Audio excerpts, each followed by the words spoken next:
सब यही वो बॉडी है जिसके बारे में सुबह मैंने बताया था आपको।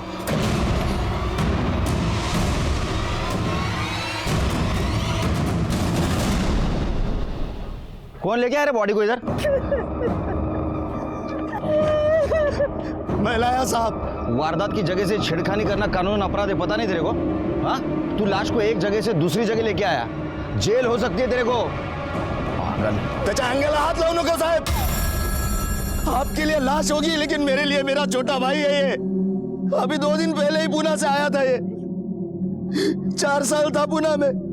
मैं गया था इसे स्टेशन लाने के लिए। आया तभी कितना खुश था ये। दादा, गांव में तो कुछ नहीं बदला। अरे नहीं रे, अभी देख सारे बूढ़े बच्चे दिन भर मोबाइल पे लगे रहते हैं। अच्छा, पूरा का पूरा गांव बदल गया है अभी।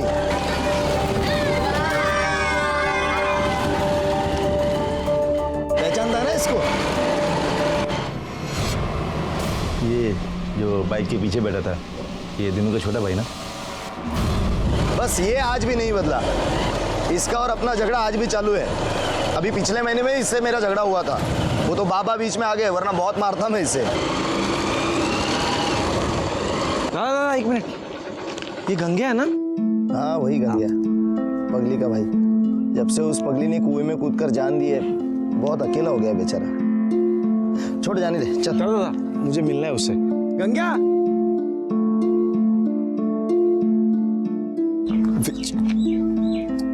अरे विजय, अरे कैसा है तू? मैं बढ़िया।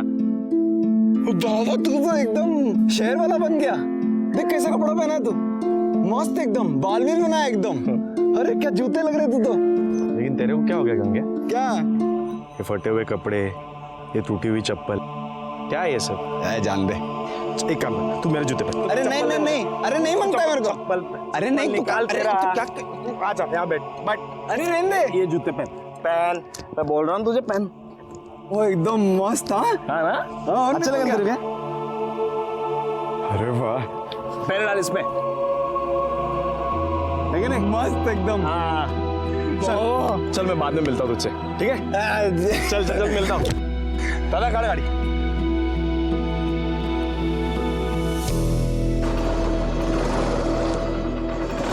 दादा अभी तो बताओ क्यों बुलाया मुझे? अरे तो आज तर चल, सब बताता हूँ क्यों बुलाया है। दादा घर तो बहुत बढ़िया बनाया आपने। हाँ सब अकेले ने बनाए हैं, दिन रात मेहनत करके घर बनाया है। सोचा था दोनों भाई मिलकर घर बनाएंगे, पर कोई नहीं, तू भी तो वहाँ काम ही तो कर रहा था। चल। अरे आई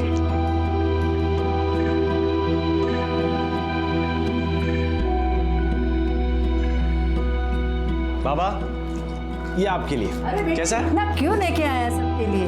आई वो छोड़, ये तेरे लिए कैसा है बता। छान है। हाँ? कोई नहीं, ये तुमच्यासाठी। अरे इसकी क्या जरूरत थी? नहीं जरूरत है। अरे कौन कहता रे विजू शहर जाके सबको भूल गया? देखो तो सबके लिए कुछ ना कुछ लेके आया वो। मंजरी दाई के लिए भी साड़ी लेके आया हूँ, जब मिलने जाऊंगा ना तब दे दूंगा।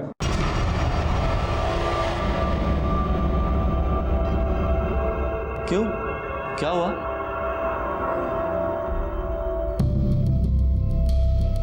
अरे मंजरी दाई यहीं पे है, आप लोगों ने मुझे बताया नहीं। मंजरी दाई, ये साड़ी तेरे लिए। क्यों, क्या हुआ? सब ठीक तो है ना? ठीक नहीं है, ठीक करना पड़ेगा, इसीलिए तुझे यहाँ बुलाया है। मतलब आखिर हुआ क्या है? कोई प्रॉब्लम है क्या? बेटा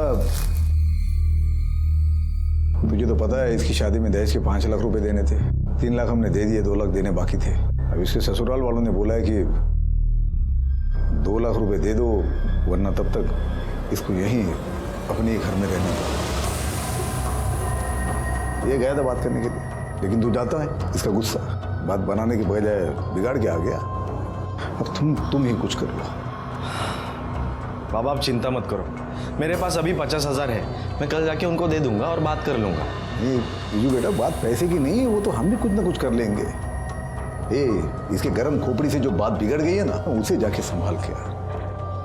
देख तू शांत है, पढ़ा लिखा है, तू समझदारी से बात करेगा तो वो लोग समझ जाएंगे, मान जाएंगे वो लोग। ठीक है बाबा, आप टेंशन मत लो, मैं कल जाके बात कर लूंगा।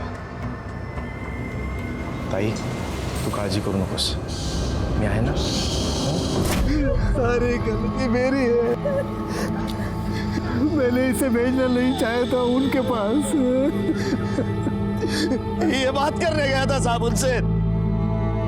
ये देखो, देखिए क्या करके रख दिया उन्होंने, कितनी बुरी तरह से मारा है मेरे भाई को। अरे सुलह नहीं करनी तो ना करते, मारा क्यों मेरे भाई को, क्यों मारा मेरे भाई को? ये देखो, तुम्हारे भाई को किसने मारा ये पता करना पुलिस का काम है, और जिसने भी विजू को मारा होगा उसको सजा जरूर होगी। अभी हमको बॉडी को पोस्टमार्टम के लिए ले जाने दो। एम्बुलेंस से बोलो। ओ साहेब, विजू का शरीर यहाँ से कहीं नहीं जाएगा। अरे मुझे इसकी मौत के मुआवजे का पूरा 5 लाख रुपए मिलना चाहिए, उसके बाद ही ये शरीर यहाँ से हिलेगा। देखो, साबित होने नहीं होने से मुझे कोई फर्क नहीं पड़ता, मुझे बस मुआवजे की रकम चाहिए। पागल हो गया क्या?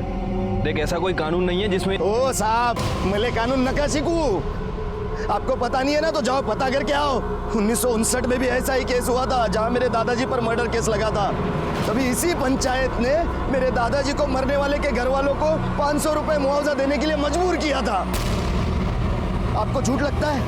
यकीन नहीं होता मेरी बात पर? मुखिया जी यहीं पर खड़े, पूछ लीजिए उन्हीं से। साहब, इस मामले में मैं आपकी कोई मदद नहीं कर सकता। दीनू बराबर बोल रहा है, वो मुआवजा मिलने के बाद ही अंतिम संस्कार हो पाएगा।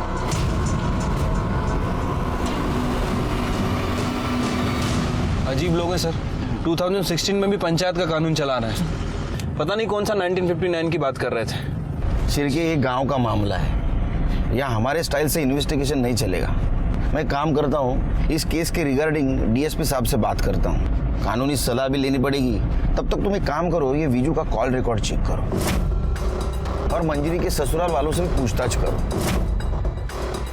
शायद विजू के मर्डर में उनका भी हाथ हो सकता है। ठीक है सर।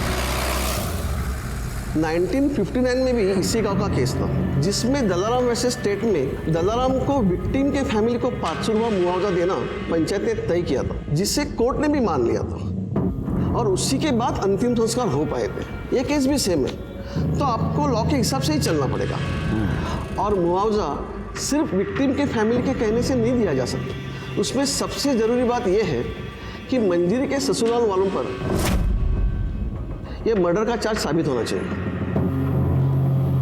सर, जब मैं मंजरी के ससुराल पूछताछ करने गया तो वहाँ दहेज का नहीं बल्कि एक नया एंगल सामने आया। साहब, मंजरी के घर वाले झूठ बोल रहे हैं, बकवास कर रहे हैं। अरे भगवान का दिया सब कुछ है हमारे पास, तो सिर्फ 2 लाख के लिए समाज के सामने हम इज्जत गवाएंगे क्या? दहेज मांगेंगे? खोटे बोलता है इतने। नहीं, ये बात सही है कि विजू यहाँ आया था और हमने उसे मंजरी के मायके जाने की असली वजह बता दी थी। असली वजह मतलब उनकी खुद की बेटी मंजिरी, तीच तर खरं कारण आहे या झगड्याचं। ऐसा क्या किया था मंजरी ने? मैं बताता हूँ। मंजरी का चक्कर चल रहा था, उसको किसी आदमी का फोन आता था जिससे वो घंटों बात करती थी। एक दिन मैंने पूछ लिया, किससे बात करती हो, कौन है ये आदमी? तो उल्टा वो मुझ पर भड़क गई कि मुझ पर नजर रख रहे हो, उसके मामले में ना पढ़ूं और अपने काम से काम रखो, नहीं तो वो सबको बदनाम कर देगी। अरे आप बताओ साहब, मैं उसका पति हूँ ना, इतना हक तो रखता हूँ ना। वो मुझे धमकी दे रही थी, इसलिए मैं उसको उठा के उसके मायके छोड़कर आ गया। उसके बाद आया उसका भाई विजू, मैंने उसे सारी बात बता दी। उसका भाई पढ़ा लिखा और समझदार था, बात को समझा और उसके बाद वो चला गया। अभी बताओ हम लोग क्यों मारेंगे उसको? और जब हमने उसको मारा ही नहीं तो किस बात का 5 लाख का मुआवजा? 5 लाख के हम 5 रुपए नहीं देंगे किसी को। सर, अब बात सच है या झूठ इसका तो पता नहीं, लेकिन यह है कि अकड़ बहुत है उन लोगों में। मतलब उल्टा मंजरी के कैरेक्टर पे इन्होंने उंगली उठाई। एक काम करो शिरके, मंजरी के कॉल रिकॉर्ड चेक करो, उससे पता चल जाएगा ये झूठ बोल रहे हैं सच। वैसे सर, मुझे लग रहा है कि दीनू हमसे कुछ ना कुछ छुपा रहा है, हमें गुमराह करने की कोशिश कर रहा है। मतलब दीनू और दीनू की फैमिली के बारे में गांव वालों से हमें पूछताछ करनी पड़ेगी और ये भी पता लगाना पड़ेगा कि 1959 में जिस फैमिली के आदमी का मर्डर इसके दादाजी ने किया था, उनका स्टेटस क्या था। मला वाटतं शिरके ये एंगल इग्नोर करके नहीं चलेगा हमें। विजू के कॉल रिकॉर्ड का क्या हुआ? सर, वो अभी तक तो नहीं आया है, मैं फॉलो अप कर रहा हूँ।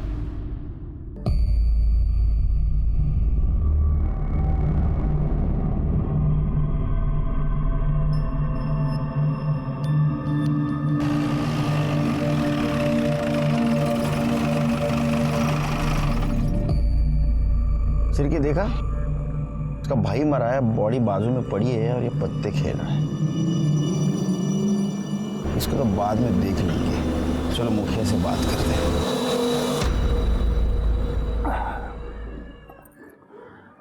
देखिए साहब, बिना मुआवजा दिए तो अंतिम संस्कार नहीं होगा, क्योंकि 1959 में ये दीनू के दादा ने भी लालजी राव के मर्डर का मुआवजा दिया था, तभी अंतिम संस्कार हुआ था। ये लालजी राव की फैमिली गांव में रहती है अभी भी? हाँ है ना साहब, उसका वो पोता जगया इसी गांव में रहता है। अब इतने साल बीत गए साहब, मगर दोनों परिवार में आज भी नहीं बनती है। एक दूसरे को मारने के लिए तैयार ही रहते हैं। और दूसरी तरफ वो मंजरी का ससुराल। अब देखिए साहब, पंचायत ने अपना फैसला उन तक पहुंचा दिया, मगर मानने को तैयार ही नहीं। ये मंजरी के बारे में क्या ख्याल है आपका? नहीं, उसके ससुराल वालों का कहना है कि वो किसी दूसरे आदमी की वजह से उसको मायके भेज दिया गया था। अरे नहीं साहब, मुझे नहीं लगता मंजरी का कुछ ऐसा वैसा चक्कर होगा। साहब अपने गांव की बेटी है, हमने बचपन से देखा है उसे। एक गांव छोटा है साहब, एक दूसरे की खबर रहती है। अगर ऐसा कुछ होता तो मुझे तो जरूर सुनाई देता। सब मुझे तो लगता है कि ये सब वो दिनू और उसके परिवार की गलती है। गलती मतलब? अब देखिए ना साहब, एक हर आदमी शादी करते समय जात बिरादरी औकात देख के शादी करता है। अगर तुम जात बिरादरी औकात से बाहर निकलोगे और ऐसा दिखावा करोगे तो ये सब ऐसा ही होगा ना साहब। मैं समझा नहीं। मतलब साहब, मतलब मैंने सुना है ऐसा कि लड़के वालों ने अपने औकात के हिसाब से 5 लाख रुपए मांगे थे इनके पास, मगर ये आज तक दे नहीं पाए, इसलिए मंजूरी को उसने मायके लाके छोड़ दिया। अरे खोटा बोलो, रहने दे, झूठ बोले वो लोग। मैंने मेरे बीजू को मारा, अब मेरी बेटी को बदनाम कर रहे हैं वो लोग।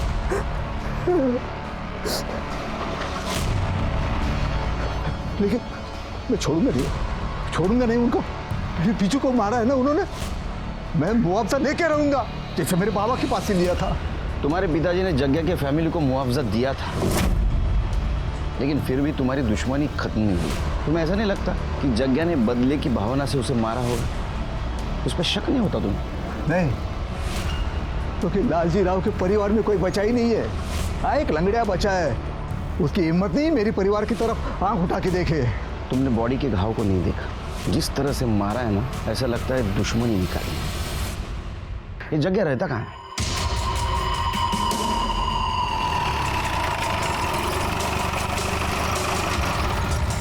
उठा इसको।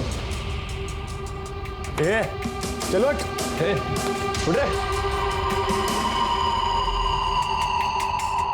साहब। आप क्या हुआ साहब? पार्टी हुई कल रात यहाँ। किस खुशी में? दुश्मन का बेटा मर गया खुशी में। साहब वो नहीं, वो कल रात में कुछ दोस्त लोग आ गए तो बस। बीजू को क्यों मारा? क्या मैंने नहीं मारा साहब? और साहब मैं काहे को मारूंगा बीजू को? और जिस दिन बीजू मरा उस दिन तो साहब मैं गांव में था भी नहीं, अब नागपुर गया था किसी काम से। अब चाहो तो पूछ लो साहब किसी से भी। तेरी परमिशन लेनी पड़ेगी पूछताछ के लिए। सिरके चेक करा। साहब क्या ढूंढ रहे हो साहब? साहब मैंने कुछ किया ही नहीं साहब। पाटिल पवार, साहब बोल रहे हैं मैंने कुछ किया ही नहीं साहब। कुछ किया नहीं तो इतना क्यों फड़फड़ा रहा है? साधु खड़े रहे। साहब सच बोलता है, मैंने कुछ नहीं किया साहब। लेकिन साहब एक बात बोलता हूँ मैं, बीजू के मरने का मेरे को जरा भी दुख नहीं है, लेकिन दीनू मरा होता ना साहब तो बहुत ज्यादा खुशी होती। साहब एक नंबर का हलकट है वो।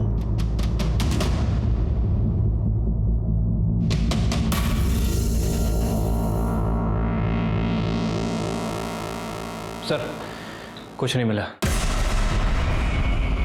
सिरके इसके नागपुर के डिटेल्स चेक करो और इसका बयान क्रॉस वेरीफाई करो। गांव से बाहर नहीं जाने का? नहीं जाएगा साहब, मैं काहे को जाएगा?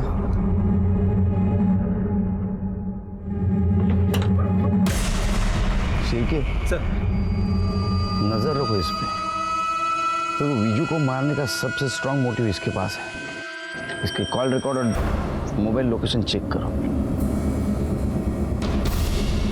सिरके बॉडी की हालत खराब होने से पहले कुछ करना पड़ेगा हमको। लेकिन सर हम क्या कर सकते हैं? 24 घंटे कोई ना कोई आदमी बॉडी के पास रहता ही है। ऐसी हालत में पोस्टमार्टम भी नहीं करवा सकते। अपना एक्सपीरियंस तो यूज कर सकते हैं।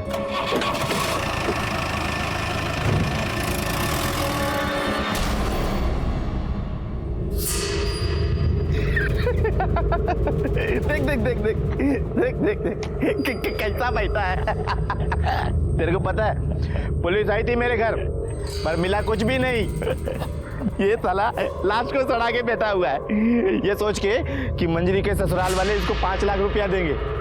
पता चला 5 लाख तो छोड़, 5 लाख भी नहीं दिया।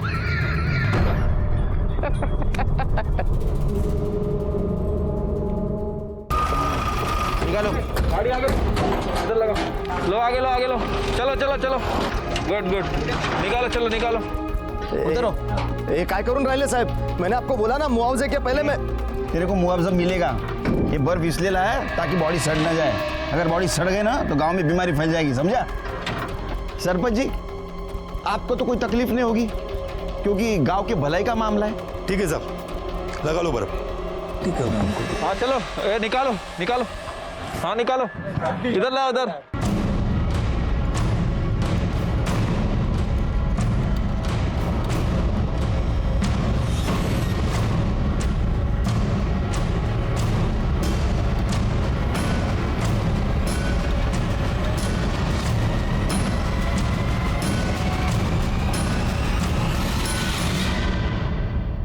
निकालो फोटो।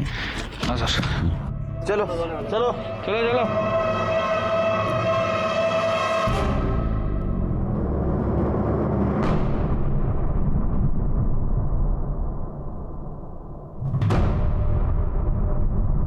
सर, शिरके, ये घाव देख के लगता है कोयते से मारा है और जिस फोर्स से मारा है लगता है बदला लिया है। हो सकता है सर।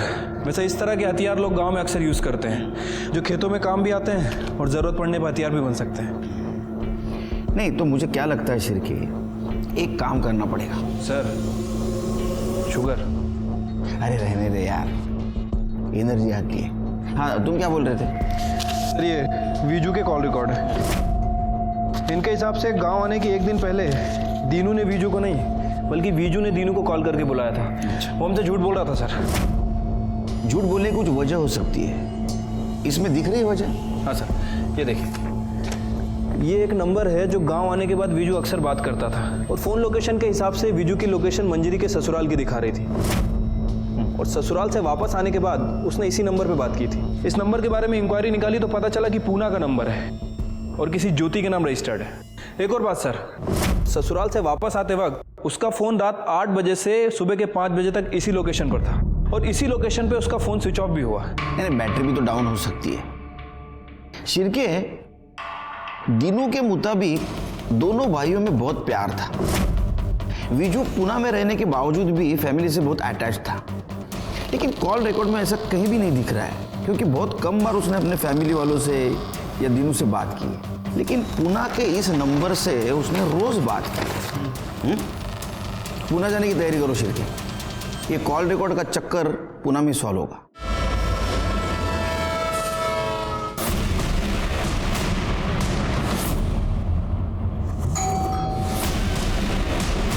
जी आप कौन? चंद्रपुर पुलिस से PSI शिरके। ये नंबर आपका? जी मेरा है। आपसे कुछ बात करनी है। आइए। आप जानती हैं इसे?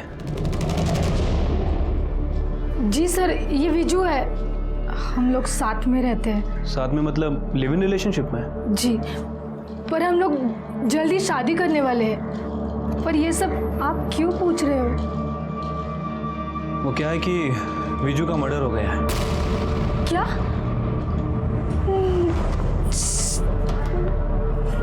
ये कैसे हो सकता है सर?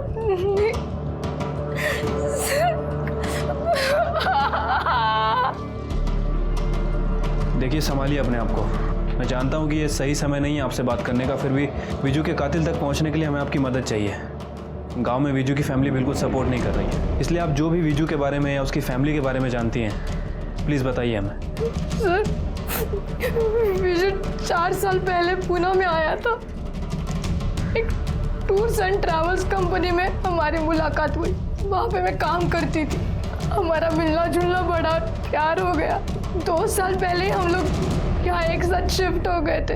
हम शादी करने वाले थे सर, पर हम दोनों चाहते थे कि शादी से पहले हमारा खुद का घर हो।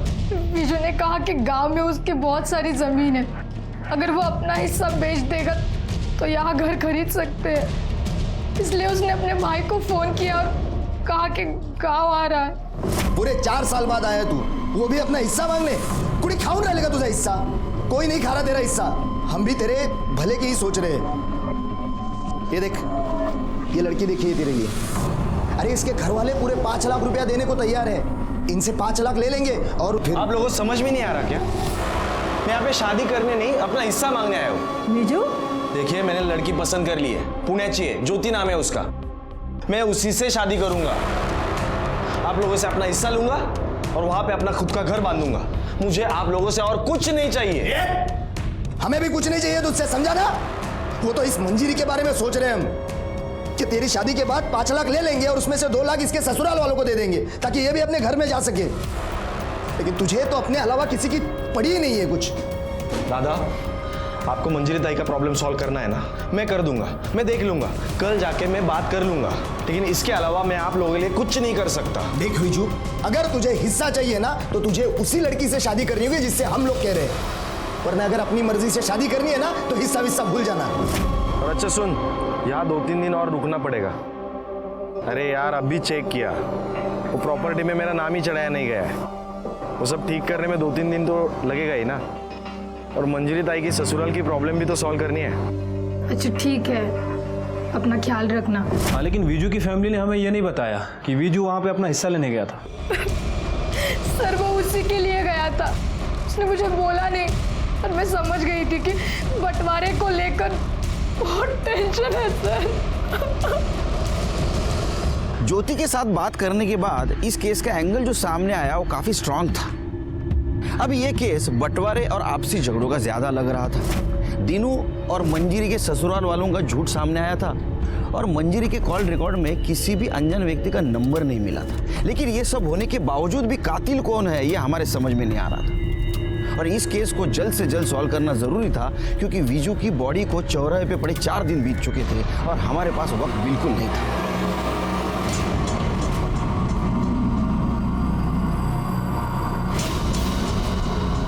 अरे नमक ठीक से डालो, नहीं तो चींटियां लग जाएंगी। दीनू चल थाने चल, कुछ बात करनी है तेरे से। विजू का ध्यान रखना, मैं पुलिस स्टेशन होकर आता हूँ। चल।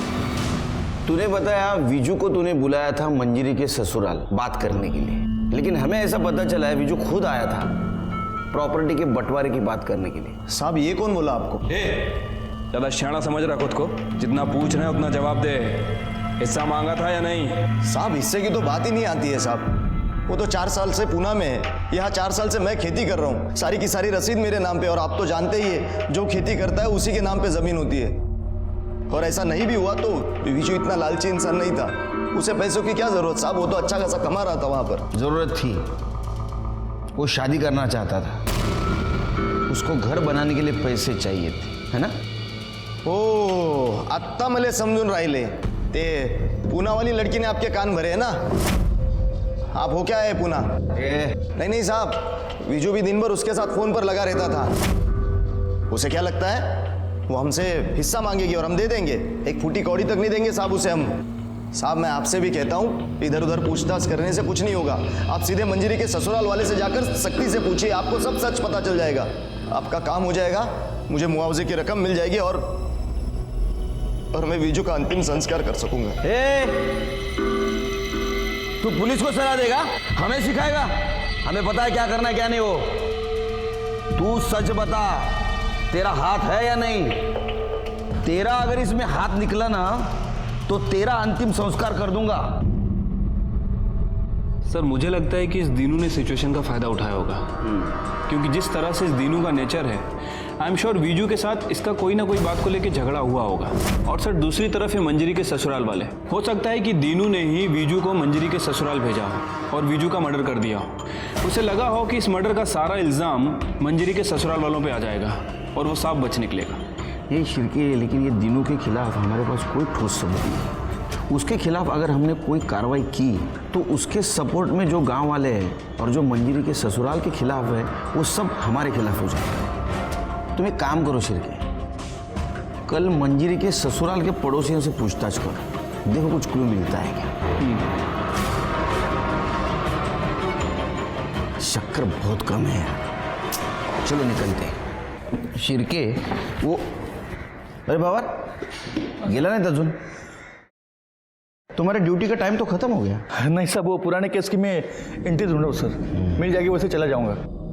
Good night. Good night sir. Good night Pawar. Good night sir.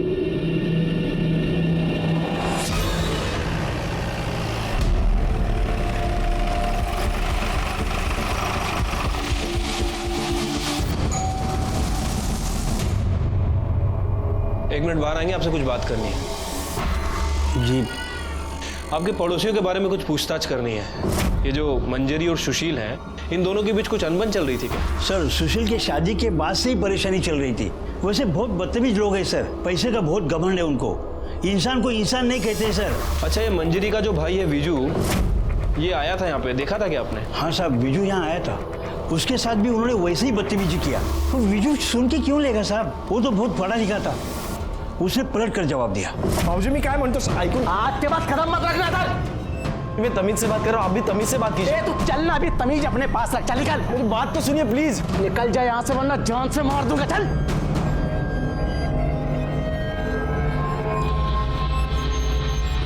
चल नीचे गए। चल चल। अरे सर, मैंने आपको बताया तो था, उस रात बीजू बात करने आया था। नहीं, लेकिन तूने ये नहीं बताया कि उसके बाद का जवाब तूने उसको जान से मारने की धमकी से दिया था। क्या झगड़ा था उसके साथ, सच बता, वरना घमंड तोड़ना अच्छी तरह से आता है हमें। शिरकी, सर उस रात बीजू आया था और मैंने उसको बताया कि बीजू, मुझे पूरा यकीन है कि तुम्हारी बहन का चक्कर चल रहा है। मैं तुम्हें कॉल रिकॉर्ड्स भी दिखा सकता था, लेकिन वो इतनी शानी है ना कि साथ के साथ वो डिलीट कर देती है। मैं गलत हो सकता हूं, लेकिन पूरा घर गलत नहीं होगा। जी देखिए, आप कुछ अलग कह रहे हो, मेरी फैमिली कुछ अलग कह रही है। वो लोग कह रहे हैं कि दहेज के बचे 2 लाख के लिए आप मंजरी को परेशान कर रहे थे। घर वालों की कहानी इतनी सुननी है ना, तो एक बार पहले अपने बहन से पूछ लेता। न जाने कहां कहां मुंह मार के आती है। 2 लाख क्या 2 करोड़ भी दोगे ना, तो उस जैसी को हम अपने घर में नहीं रखेंगे, समझ ला। अभी यहाँ से निकल और दोबारा मत दिखना। देखिए, आपको जो कहना है मुझे कहिए, मेरे बहन के बारे में प्लीज तमीज से बात कीजिए। तुझसे बात कौन करना चाहता है? दादा बात सुनो। ये वाला, चल। भाऊजी निकलता। भाऊजी निकलता तू। भाऊजी मी काय म्हणतो ऐकून, आज के बाद कदम मत रखना सर। निकल जाए यहाँ से वरना जान से मार दूंगा। चल। उसके बाद वो वहां से चला गया सर, हम सच बोल रहे हैं। और हमने उसको नहीं मारा सर, हमें उसको मार के क्या फायदा। सर मुझे तो लगता है कि ये सब वो दिनों ने किया है। बहुत मक्कार इंसान है सर, किसी का सगा नहीं है वो। मंजिरी के ससुराल वालों के पड़ोसियों ने हमें जो इन्फॉर्मेशन दी, उसके मुताबिक हमने मंजिरी के पति और देवर को इंट्रोगेट किया, लेकिन हमें उन्हें छोड़ना पड़ा क्योंकि उनके खिलाफ हमारे पास कोई सबूत नहीं था और हमारा केस फिर से वहीं आके रुक गया। और इधर विजू की बॉडी की हालत दिन ब दिन खराब होती जा रही थी। जैसे ये बात मीडिया को पता चली, ये केस लाइमलाइट में आ गया और हमारी मुश्किलें कम होने के बजाय बढ़ गई। आज पूरे 6 दिन हो चुके हैं लाश को यहाँ रखे हुए। लाश काफी हद तक सड़ चुकी है, बावजूद इसके पुलिस इस मामले को हल करने में नाकाम रही है। गांव में बीमारी फैलने की आशंका है। सबसे शर्मनाक बात तो ये है कि एक इंसान के मरने के बाद भी उसका सरेआम तमाशा बनाया जा रहा है। फिलहाल कहा नहीं जा सकता कि ये तमाशा और कितने दिन चलेगा। मैं चंद्रपुर से रिपोर्टर नीतू, कैमरामैन अखिल के साथ धन्यवाद। अरे तूच समजून घेत नाहीस मला, तर बाकीचे काय समजून घेणार? अरे तू देख रही है ना कितना टेंशन है, हाँ न्यूज़ देख रही है ना, मीडिया वाले कितने पीछे लगे हमारे। अरे हाँ बाबा, पहुंच रहा हूँ आधे घंटे में घर में। स्लो कर स्लो कर स्लो।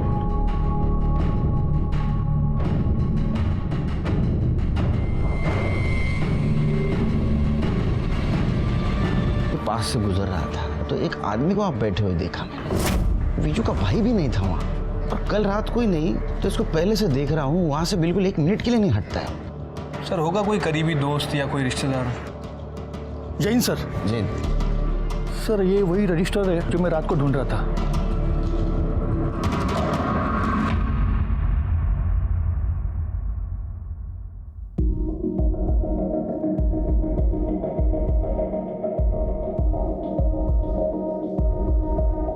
आलोक, पवार, इन दोनों केस का आपस में क्या संबंध है? सर, जो आदमी 6 दिन से बिजू की डेड बॉडी के पास बैठा है, उसकी बहन मुक्ता की एफआईआर कॉपी है। और सर, मुक्ता ने 4 साल पहले कुएं में कूदकर खुदकुशी की थी। उसे सुसाइड मानकर ये फाइल क्लोज की गई और तब जस्ट मेरी पोस्टिंग नई यहाँ पे हुई थी सर। लेकिन पवार, ये मुक्ता का सुसाइड केस और विजू का मर्डर केस, इन दोनों का आपस में क्या संबंध है? संबंध है सर। सुनने में आया था कि मुक्ता विजू से प्यार करती थी, उसे शादी करना चाहती थी। शिरके सर, गन्या को लेके आओ। साहब विजू दोस्त था मेरा, 4 साल बाद भी वापस आया ना गांव में साहब। मेरी फिक्र थी साहब, चिंता थी उसको। ये देखो साहब, अपना जूता निकाल के दिया उसने मेरे को। बहुत प्यार करता था साहब मेरे से, मैं भी बहुत प्यार करता था उसको। मैं कैसे मार सकता हूँ साहब अपने दोस्त को? अच्छा, ये वही दोस्त है ना जिसे तेरी बहन मुक्ता प्यार करती थी, शादी करना चाहती थी, और जब ऐसा नहीं हुआ तो उसने खुदकुशी कर ली। साहब मुक्ता के बारे में पूरा गांव जानता था साहब कि वो एडी है, किसी से भी प्यार होता था साहब उसको। तो एक बार बोली बकरे से प्यार है मेरे को, बकरे से शादी करनी। मैं कह तो आप सोचो साहब, ऐसे बहन को मैं कैसे अपने दोस्त के गले बांधता साहब? एकदम दिमाग से कमजोर थी साहब, शादी के बारे में मैं सोच ही नहीं सकता साहब। पागलपने में कुएं में कूद गई। सच बोल रहे हैं? सच बोल रहा हूँ साहब, मैं दोस्त था साहब मेरा, मैं तो मार ही नहीं सकता उसको। प्यार करता था मैं उसको, न खाना खाया जा रहा, न काम किया जा रहा। क्या काम करता है तू? हाँ साहब। काम क्या करता है तू? मैं साहब ये खेत में मजदूरी करता हूँ साहब, मैं लोगों के ये फसल लगाना, काटना, यही सब काम करता हूँ साहब। मैं गरीब आदमी हूँ साहब।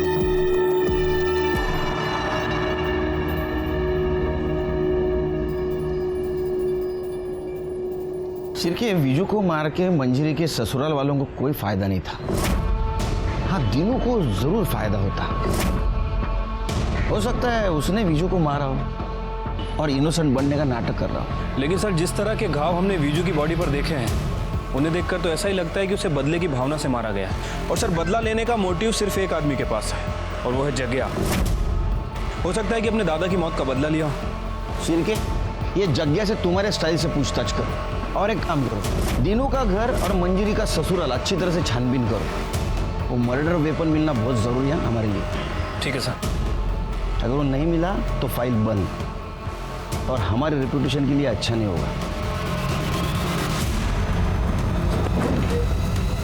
पवार, पूरे घर की तलाशी लेना, एक एक खोना, छोड़ना नहीं कुछ भी। अरे आप लोग कहाँ जा रहे? तलाशी लेनी है आपके घर की। आप ऐसा कैसे कर सकते हैं? पवार, पाटिल मैडम,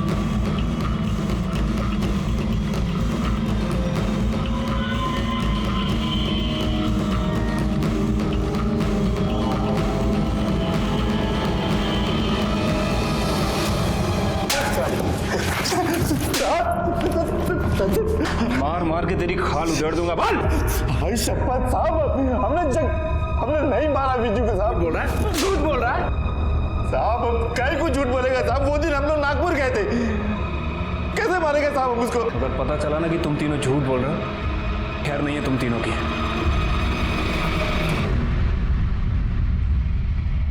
देखिए, हमें हमारा काम करने दीजिए। आप बैठिए यहाँ पे। अरे साहब, क्या कर रहे हैं? कुछ नहीं मिलेगा साहब, सुनो मेरी बात। अरे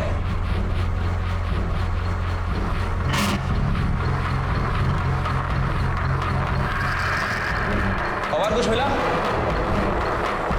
नहीं सर, कुछ नहीं मिला।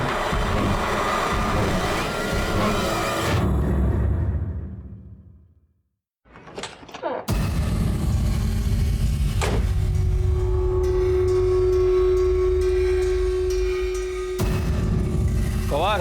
हाँ साहब। हटाओ ये सब, डिग्गी में चेक करो।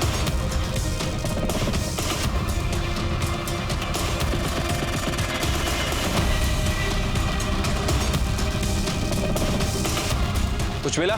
नहीं साहब, गाड़ी में कुछ नहीं मिला।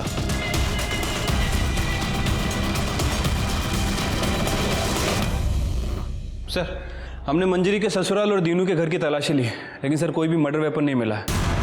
और वो जगिया के दोस्तों से भी पूछताछ की है। सर, उन सभी का यही कहना है कि उनने विजू को नहीं मारा है। सबके बयान को क्रॉस वेरीफाई किया है, सबकी एलिबाई को भी चेक किया है। उस दिन सब लोग नागपुर में थे।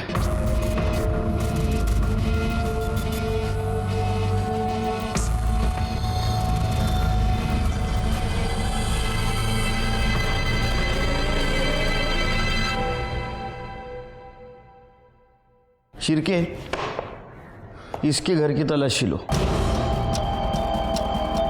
गंगा का कहना था कि वो विजू का बहुत अच्छा दोस्त है। अगर अच्छा दोस्त है तो पिछले 4 सालों में उन्होंने बात क्यों नहीं की, और अभी 6 दिन से वो बॉडी के पास क्यों बैठा है? चलो पता कर दे इनकी दोस्ती किस टाइप की है।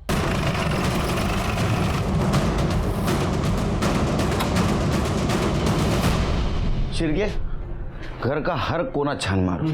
पवार उधर जाओ।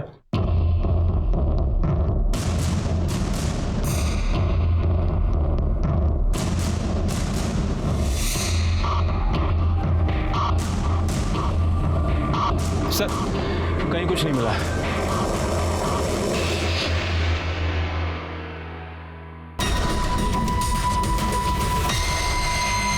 अरे नमक ठीक से डालो, नहीं तो चींटियां लग जाएंगी।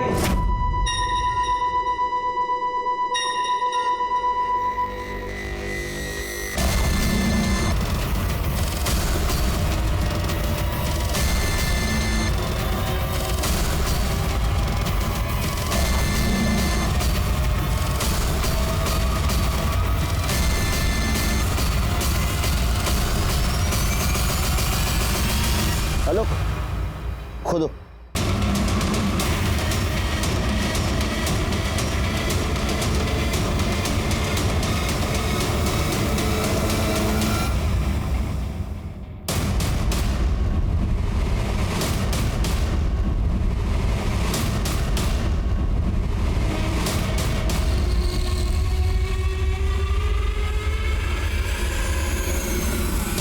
मैंने क्या बोला था शिरके?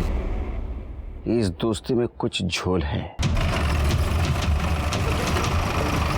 अरेस्ट करो इसको। उठाओ। चल चल चल चल चल।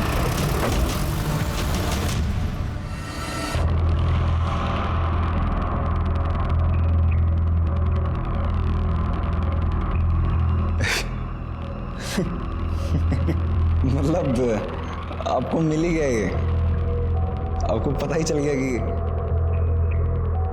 मैंने मारा विज्जू को? अब बता क्यों मारा? साहब,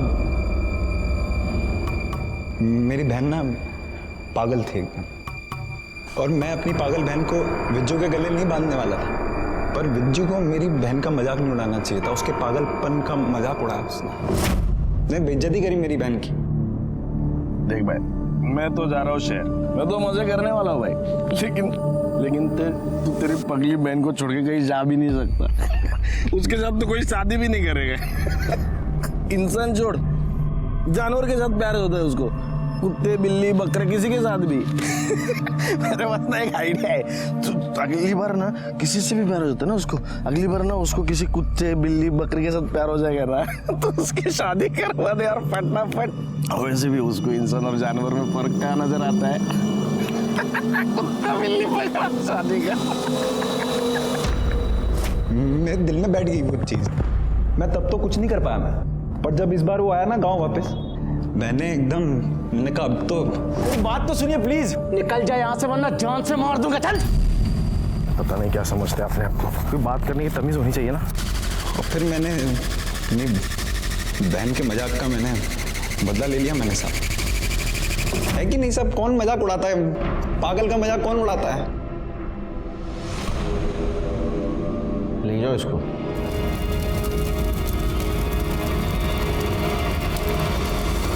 एक चींटी हाथी को भी नचा सकती है, कहावत तो सुनी होगी आपने।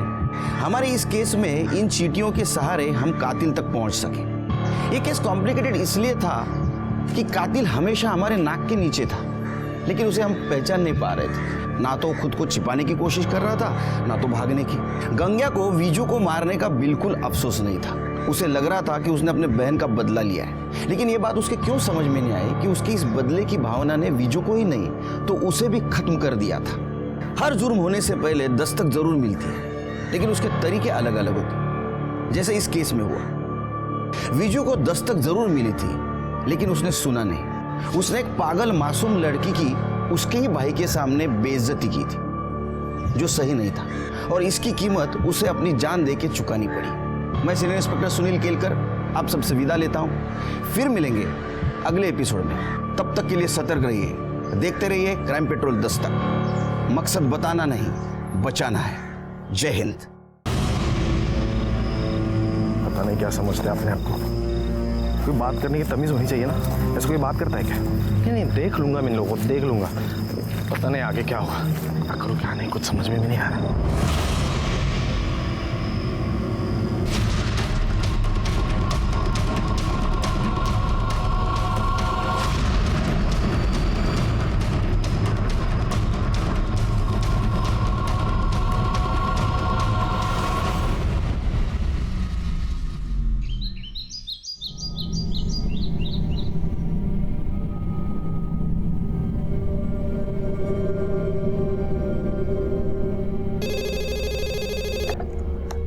नमस्कार, चंद्रपुर पुलिस स्टेशन। क्या? कहाँ पे? मुझे एड्रेस बताओ।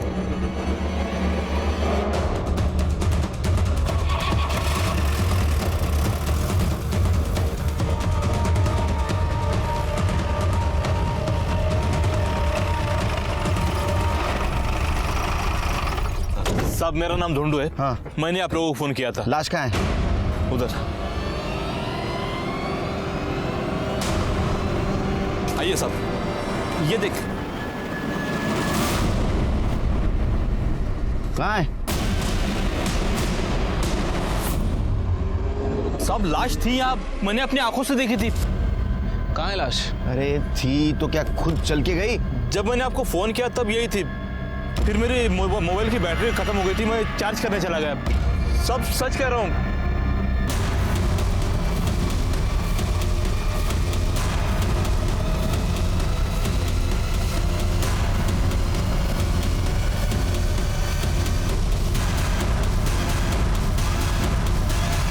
शिरके, जितना खून बहा है उस हिसाब से आदमी का जिंदा रहना मुश्किल है। मतलब लाश यहाँ थी, फिर गई कहाँ? सर, हो सकता है कि जिसने मर्डर किया हो उसी ने बॉडी को गायब किया हो। ढूंढू, ये जो जिसकी बॉडी थी, इसकी शक्ल वकल हुलिया वगैरह कुछ याद है? सब जैसे कपड़े पहने थे, गांव का नहीं शहर का लग रहा था। गांव में वैसे भी हम सब एक दूसरे को पहचानते हैं। 25-30 साल का हट्टा कट्टा लड़का था। तब भी शिरके, इसका फोन आने के बाद तुरंत हम यहाँ आ गए और बॉडी गायब हो। इसका मतलब बॉडी गायब करने वाला और बॉडी इधर ही किधर आसपास रहेगा। पूरा एरिया सील कर दो, छान मारो एरिया, अपने खबरियों को काम पे लगा दो। तो बॉडी मिलना बहुत जरूरी है शिरके।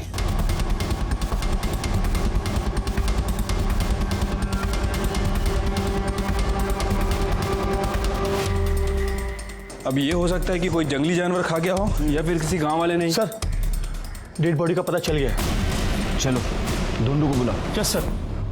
पुलिस की नौकरी करने के बावजूद भी मुझे ऐसा कभी नहीं लगा कि मेरे सामने कोई चौंकाने वाला केस नहीं आएगा, क्योंकि जब भी ऐसा लगता है कोई हैरान करने वाला केस मेरे सामने आ जाता है। नमस्कार, मैं सीनियर इंस्पेक्टर सुनील केलकर आप सबका स्वागत करता हूं क्राइम पेट्रोल दस्तक के इस भाग में। आज मैं आपको 2016 का एक केस दिखाने जा रहा हूं। वैसे मर्डर केस मेरे लिए कोई बड़ी बात नहीं है और हर मर्डर केस में हथियार और बॉडी दोनों मिलना बहुत जरूरी है। लेकिन इस मर्डर केस में हथियार क्या, बॉडी भी गायब थी। और जब बॉडी मिली तो जिस हाल में मिली उसने हमारी मुश्किलें और बढ़ा दी।